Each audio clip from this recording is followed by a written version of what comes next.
Okay.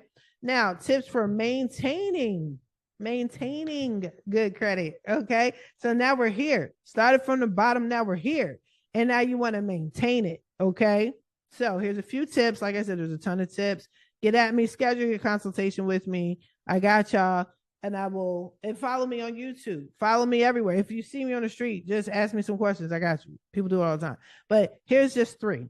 1, keep your balances low. Again, can't stress it enough.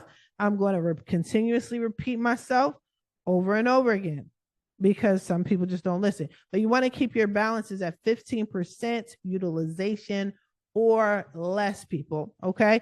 Pay your bills early, like I just said. So I'm not going to beat you in the head with that.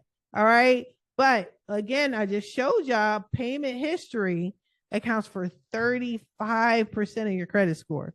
So if you miss one payment, bro, all right, you miss one payment, that can totally destroy your credit score. All right. And if you're trying to buy a house, especially quickly by the end of the year, you don't want to make that mess. You don't want to make that mistake because it's going to take a couple of weeks to fix it. Okay. Lastly, you want to educate yourself. Now, I decided to throw this in here.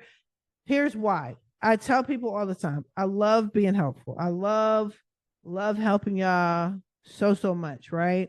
I love my business. I love what I do. I love the fact that my business has allowed me to quit the corporate life and leave. I get it.